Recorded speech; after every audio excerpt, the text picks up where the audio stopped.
Loa Connexion. Bon Makamboulou Vanda. En dose. En dose. Ma vraie chérie, bali la scole.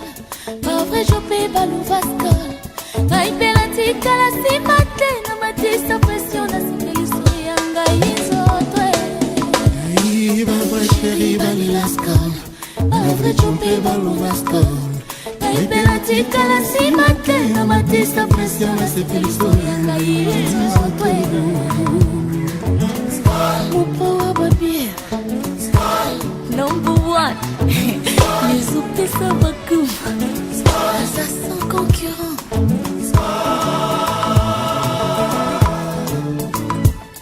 Saga comme la porta paradio kutenina sempera kotuna. Escuelinga tascol. Yamalil, ma vraie chérie balinga skol. Peuple congolais allez la skol. Naipelati kala si mate. Na matisa pression na sepeliso ya izo twe. Dola warda baboke Number one Mapawa baboke Ezopesa vakum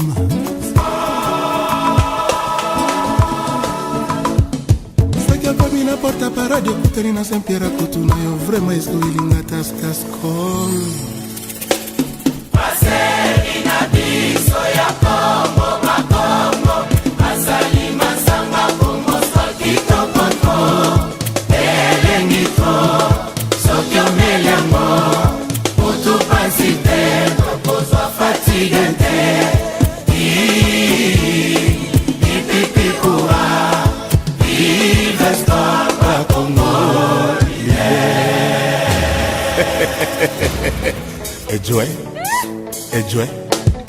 Ejoy, Yukali Lambwe.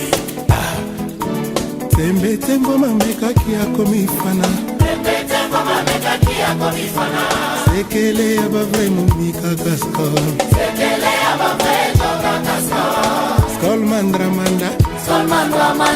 Yokanjoto Mawe skole pimbuki na lolot Fwa bapangi febra Kongo Odlere kuyena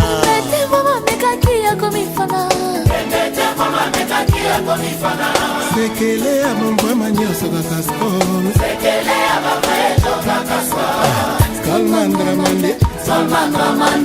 Yokanjoto Nanga manga bakuna monde Yangweza moto pasite ligu mupasite Skongala nile lokola mopa ona mindule Elenga bakongole Oye bongala bakinois Oye biso eza skol Biso toujours la skol Elenga libela Tembo mameka kia komifana.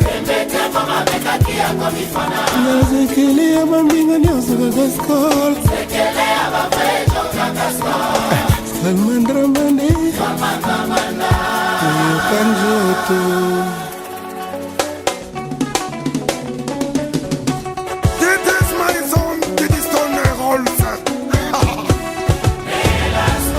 Ouais.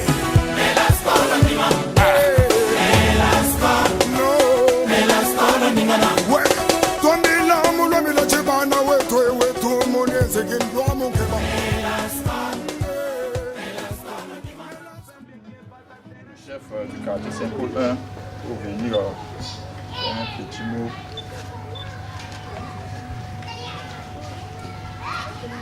Na iriti maire du 7e arrondissement. Na iriti a chef de groupe du 7e arrondissement. Na iriti a chef de quartier du 7e arrondissement.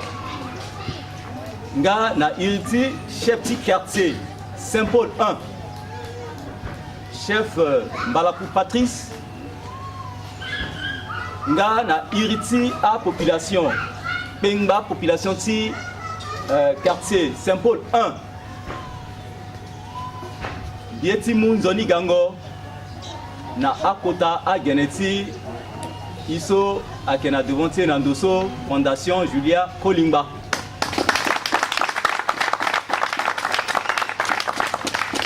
Nila Libanza aneti kiri kota merci mingi na fondation Julia Kolimba teneti pengba yeso lo sarage ti fapolele so biani fondation Julia Kolimba kena yati 7e arrondissement na lokira beaucoup pepeti mu maboko na a mama wara a babaso ngangucha la eke da pepe akembeni nzoni tapande mingi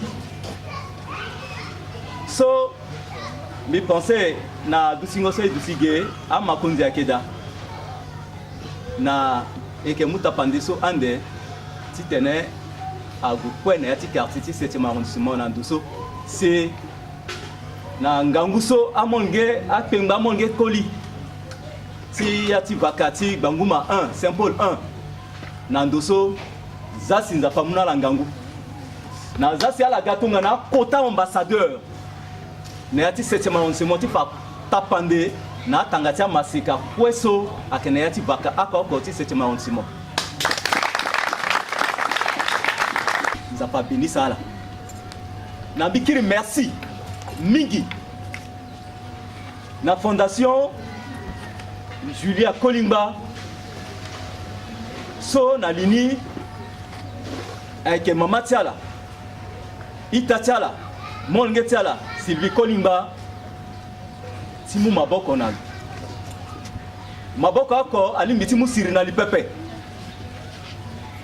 nila i akoko kweso yeke na ndoso zasi tongana mbeke na patoku mbeke na balako simbi dabeti mbi teneba na fondation tambiza gogoroti biso na titi fondation Julia Kolimba nginza so mi mwande akesara na mbeni kusala na teresa la so ngangu atiala nilambi tombela so na i akoko kwe na yati vakaso na yati 7e arrondissement akpengba maçon ke akpengba ouvrier ke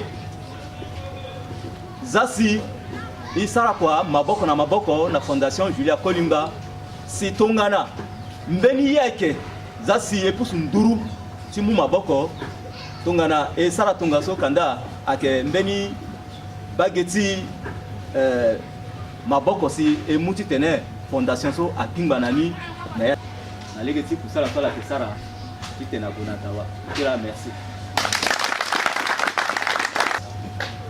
Irita masika ti vakati Saint Paul 1 na yeti makundi ti quartier na yeti association d'abord imu nzoni gango na la kwe na iriti Jésus.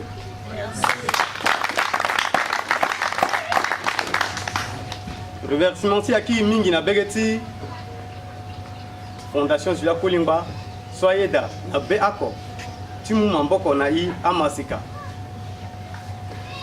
na ti kusala so yeke sara ti ede azu so ngangu ekina la pe ala so ya mokiala ala so na kobela ala so rejeté ala la yeki mu mamboko na la c'est so fondation Julia Kolimba ba ten le petit langope le ede ti mu mamboko na i ni la so la ba leta la ababati ayayati a mamati ya za kusala tala ti gatikiri singila na yeso amasika ti Saint Paul 1 asara ilangi asibeti mi mingi ti mu merci na la kwe na irita masika ti agissant d'abord geti tene na ereti fondation ti remercier a jeune ti soso Saint Paul 1 na action soit la Sarah na Teresa zo soit qui déminé à soit qui a besoin baba so datulo ati na tanti ngunja pa donc amo lengeti quartier lo enamne ngia peso amengeti quartier soit tane ki amenengeti lo ala londo ala boto a brique ala montée da donc ya mi mateni ka mi tene petit zala pe du coup bien amenengeti lo donc tene bon il va keke na to les gazana la lando ben donc ni la tena aménager un quartier tene il faut l'amour exemple si un jeune si so Saint Paul 1 so tena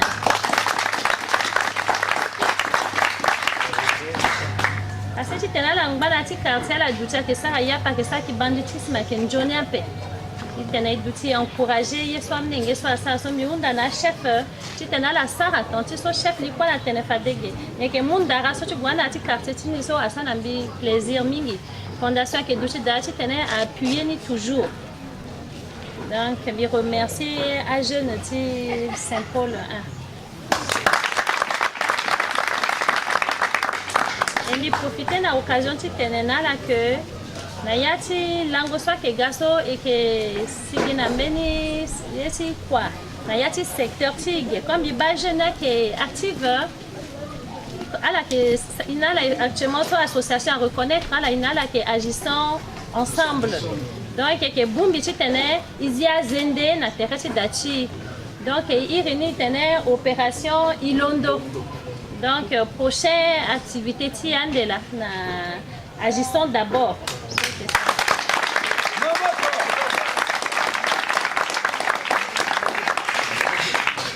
Dans la même occasion, bien amené certificat de la présidente agissant d'abord. Un certificat de participation à l'opération agissant ensemble, agissant d'abord.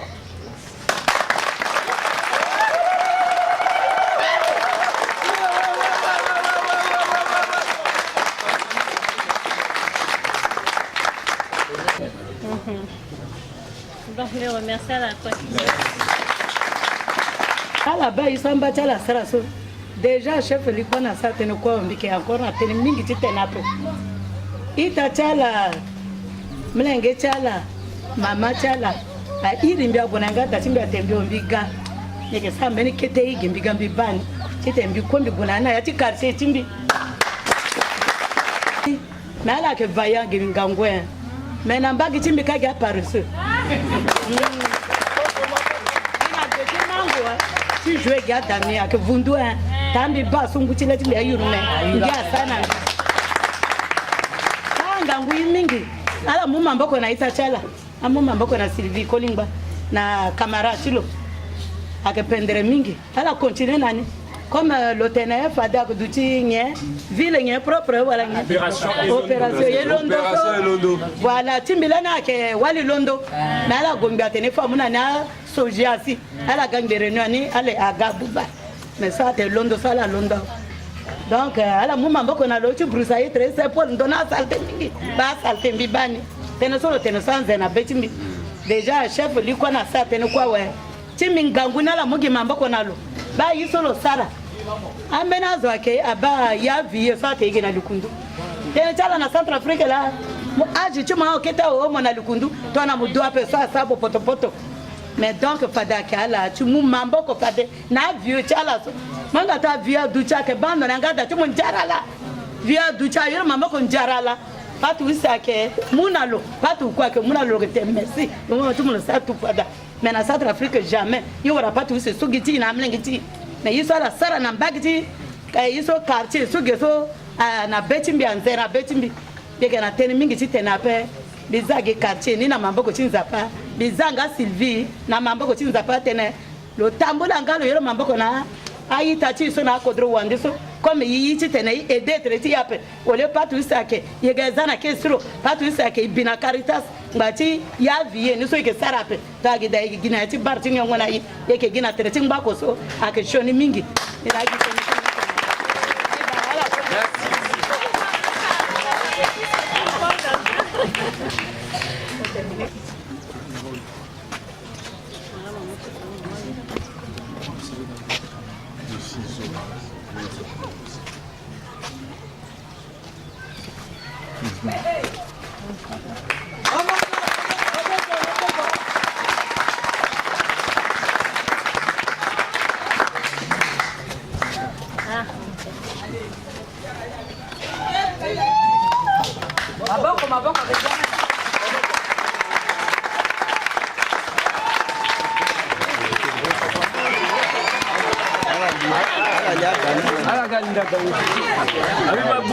Mamboko.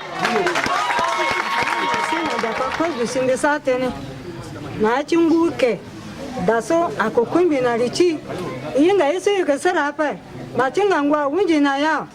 si japa munga nguna mashika chimbizo sara yuso na yuso japa kiri na ni na la atu sara sana yi be na tini mingi chete na pa di mu ngucha amani ngicha mbati sala ga chubai na che yuso iza sinai be jate ni suna mambo ko japa japa sara na mashika sara yuso na ina karatu so be jala na mambo ko japa be na tini mingi chete na pa japa la de kena ela tu ti orada japa yi dapi fadi dasa kunbi na ti so yo wara kwa en japa bataye imbana fini japa saranga nguna ama shikati karteni asana mlingi chimbi so madamu kolimba be na tini mingi jete na pa be ja yi su kwale sara to na mboko chenja pa gina erichi zezi awai kina merci merci na japa iritini madama Philippe iritini bisana bamuma mingi lacho bitungushi mbijituso mbinga mbitone ndeko wala datu kimya pa japa sana nambi azibi na etu kota ngunjapa sak pika tana mbingana nditi bobo mbikuyawa c'est japa bakambi mbisigi tebutinya café nela daso suru nondi atina nditi bogbona pokatimbi atara timbi so ala sidi ape aguna daka mbero ndaka gaso adakao merci na njapa la sara nganga timbi mwe ngitimbi so mbe gboro so njapa batalo nambi jina mucho ala tu na ati cartel so njapa sara na ala tona ala ula malindo adutu joni awala kiki pata tezana yanga tala merci mingi mbe bara tonga na oju ala lasi alumbi awa mbe kina tini mingi tetene mingi papa njapa sara na ala limuna ala merci mingi ne ilikuye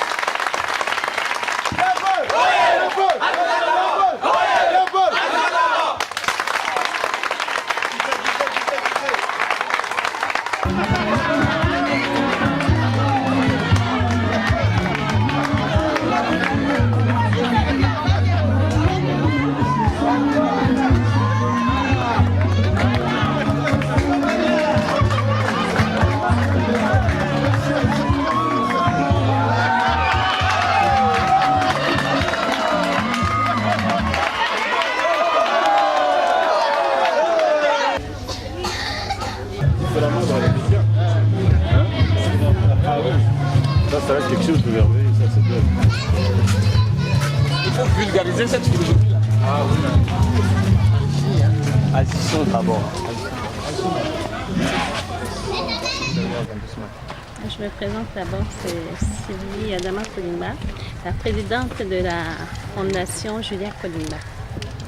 J'ai décidé de soutenir les jeunes de Saint-Paul I parce qu'un jour j'ai appris qu'il y a un vieux papa de 80 d'années qui sa maison s'est écroulée après une pluie et ces jeunes se sont motivés. Parmi ces jeunes, il y a des maçons, ils emmènent leur truelle, tout, ils ont fabriqué des briques et commencé à monter une maison à ce monsieur. Et ça m'a touchée, c'est un geste vraiment louable. Donc la fondation, j'ai décidé au nom de la fondation, on a mis une toiture à ce papa. Le coût s'élève à combien? Non, ça on n'a pas, j'ai pas besoin de dire. Ça n'a pas de valeur, c'est une valeur sentimentale, ça n'a pas de prix. Est-ce que vous avez un message à l'endroit des personnes de bonne volonté d'emboîter les pas, comme les jeunes de Saint-Paul? J'ai plutôt un message à lancer aux jeunes des autres quartiers. Parce que là, c'est Saint-Paul 1. Il y a beaucoup de quartiers dans le 7e arrondissement qui le font comme ces jeunes de Saint-Paul 1, qu'ils prennent l'exemple. Au lieu de faire le banditisme dans le quartier, qu'ils prennent leur force de la jeunesse pour aider les jeunes, les vieux démunis, les gens qui sont démunis. Merci beaucoup. Skol. Zoa Connexion. Bon makambo nous vanda. En dose. En dose. Ma vraie chérie balila skol. Ma vraie jopé balou vaskol. Naipela tika la simate na matisa pression na sikiliso yanga izotwe. Ma vraie chérie balila skol. Ma vraie jopé balou vaskol. Naipela tika la simate na matisa pression na sikiliso yanga izotwe.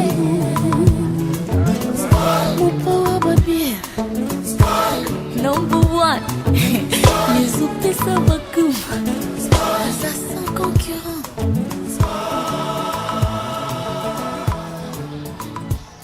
Saga come la porta para Dio, perché non sente racconto.